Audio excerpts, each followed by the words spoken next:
I had texted you and I asked you only because actually we were interested in just having you on the show. I did not know that this announcement was happening today, but boy, do we have fantastic timing. So congratulations on the future at AJ Foyt Racing and welcome to the show.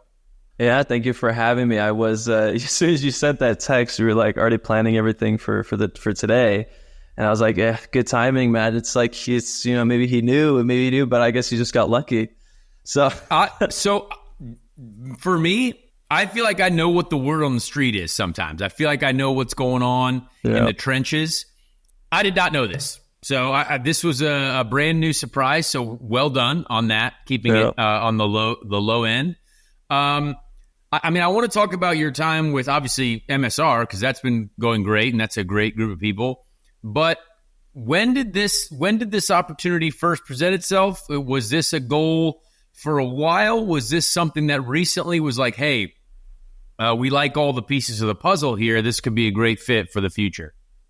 Yeah, I mean, we started talking, I'd say a few weeks ago, and we ended up getting everything kind of signed and done over the weekend. But from an MSR standpoint, I mean, the team's been fantastic. For me, I would say it's they kind of almost saved me a little bit in my situation. It was pretty rough few months after the injury and being let go, and it was perfect timing. They came in, they said, hey, are you ready? Can you do it? And it was right on time for when my hand was going to be ready from the doctor's standpoint.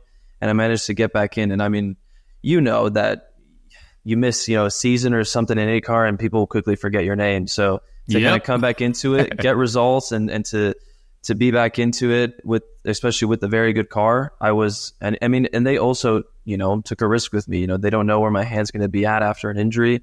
And of course, there's definitely some mistakes and growing pains trying to get there. But, in Toronto, I feel like we finally ended up getting a clean race and we got our first top 10. So they saved me there. And it's for sure their reasoning of why I end up getting these opportunities. Yeah. And before we dive into Foyt, let's talk about what you were mentioning. I think I obviously had a very short stint at that team last year. And still to this day, I think I have some of the most respect and just honestly good friendships from that group. Just great people, right? A wonderful team of people that want to be successful, but also support their drivers, which I think is really cool. And that has to be a great environment to get back into because, boy, I can't imagine what you had to go through for the first 6 months of this year. I mean, like there was a lot of, just sadness. Let's just say like it was just sad. And to come back like that and to have a great first few races, obviously, again, there were a couple things that, it was looking great. Okay, maybe the finish wasn't what you guys deserved, but then Toronto was good. And obviously you guys have qualified well. I mean, that has to be an amazing roller coaster to be on, first of all. Listen, from as long as after Mid-Ohio qualifying P3, I was just like, all right, man, I'm so happy. Like, it's because you had that thought, that overthinking thought that, is the hand going to be the same? Am I going to drive the same? Because things have changed, like, especially for these first few races where my left hand's a lot weaker. It doesn't have as much movement. I mean, my right hand is dominating. It's pushing and pulling, which I've never done that before. And subconsciously trying to figure out and change my driving a bit, it was a little bit nerve-wracking on how the performance was going to be there. But P3 finish, I think that was my best qualifying result ever on a road course. And it's like second race back after like a massive injury. So I was like, okay. That's big. Huge, honestly. It cleared my mind currently. Yeah, it's hard. Cleared my mind. And yeah, I mean, like you said, it's really, really hard. And that was like first race with hybrid too. A lot of new things, which maybe helped me a little bit, a little bit more new to kind of the rest of the field. But yeah, overall, man, results were really good. And it's good to just feels really good to be back. Yeah, I mean, it has to be. And the youth of IndyCar Twitter is also very happy. You've got quite an aggressively passionate following, which is, I think, one of the most important things for our sport ever is to like just keep the vibes high, get all the like everyone that appreciates great internet content. We need to track them. We need to get them to our sport. Has it been pretty cool to see the support that you've got this year from everyone across the web and at the racetracks? Yeah, it's been amazing. Honestly, without all that support that I had online, it would have been a lot tougher of a road for me and probably would have gone a different direction, to be honest. Like, because of the fans and all that support that I had, it was kind of what kept motivating me to keep pushing, to know that, to keep positive thoughts that the hand will recover. I will be able to get back. Something's going to happen.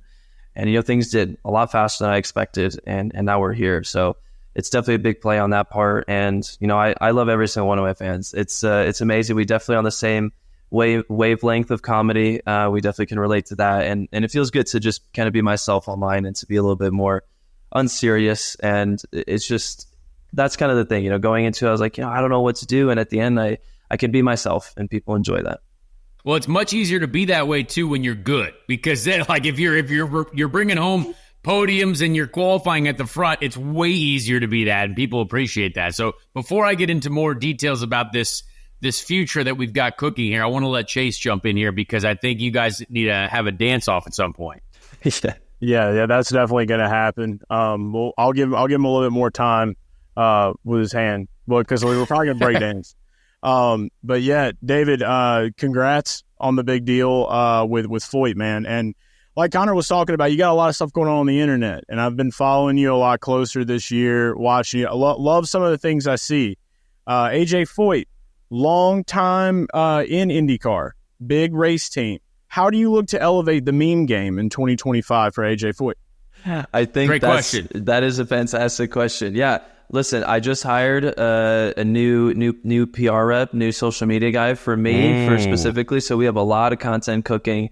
It's going to be fantastic. So we're going to be bringing that in, obviously, into these last few races, but also into AJ Foyt next year. So I think it's going to be pretty cool. And I've already talked with everybody over there. Really nice people, really good. So I'm excited. We're going to have a really good group. A lot of content.